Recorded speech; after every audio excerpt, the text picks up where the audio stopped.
Somali PM appoints former terrorist leader as a minister.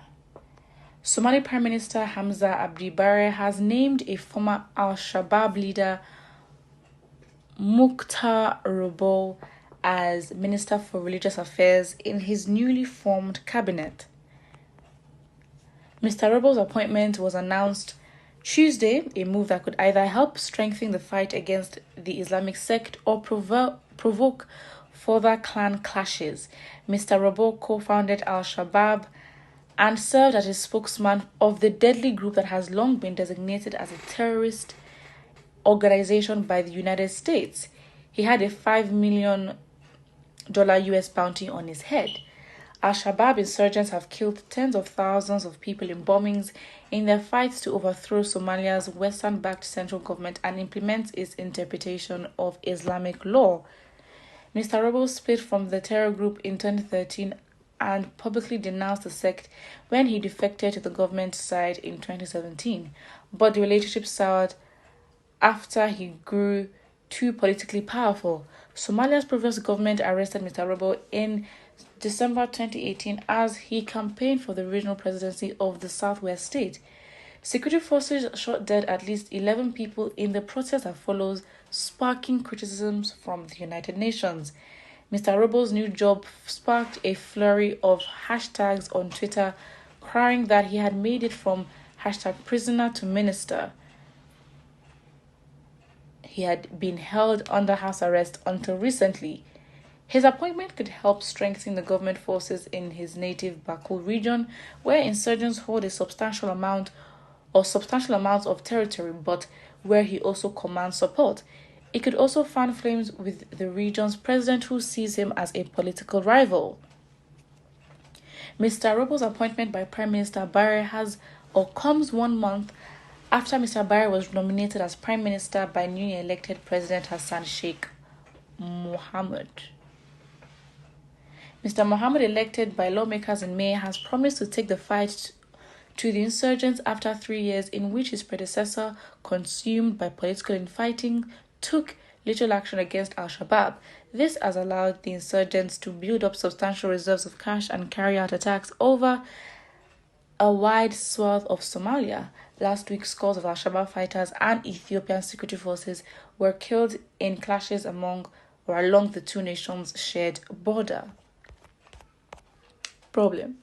Of course, this is worrisome, and to be honest, obviously it would depend on what the people in Somalia are thinking and how they would react to this. But liken it to the case in Nigeria, and of course it's sort of the same lines on for example, the country's fight against terrorists and the fact that the country just seems to be losing every single time. I mean, giving the Muslims a ticket and then giving how terrorists have been in the country doing the most.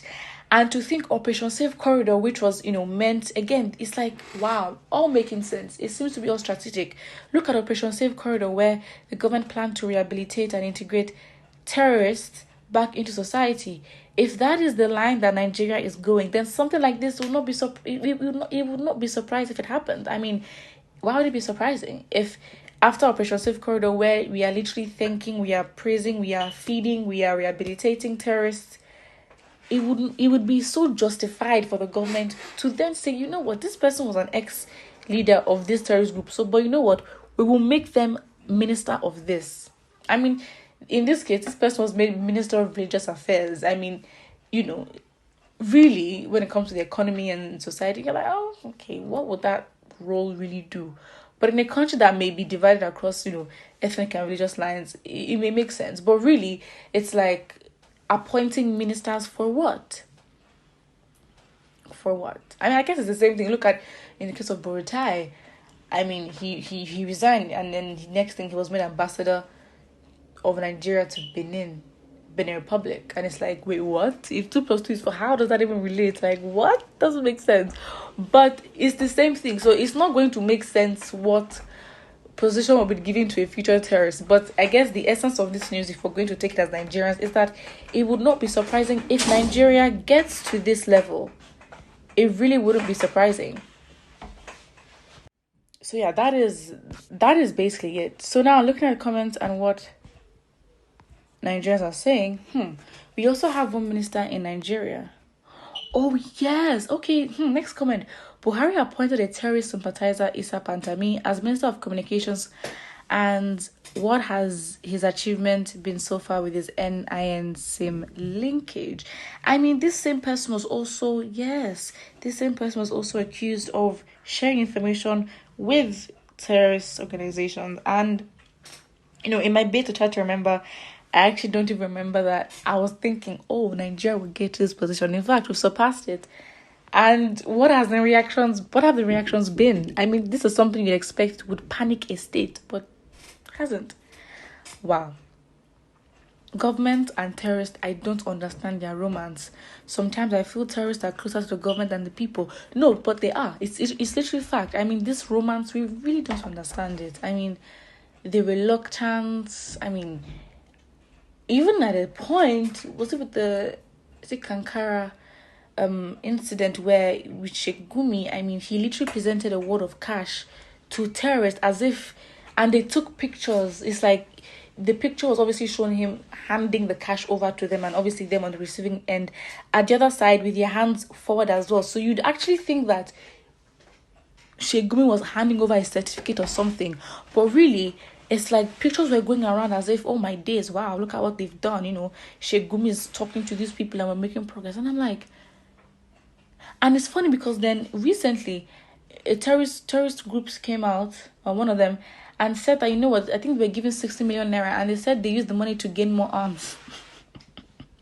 They said they used the money to gain more, buy more weapons to carry out even more attacks.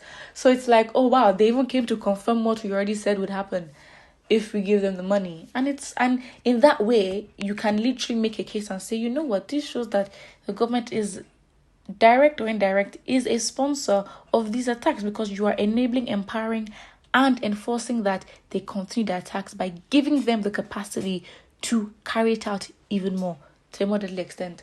So not too far from it.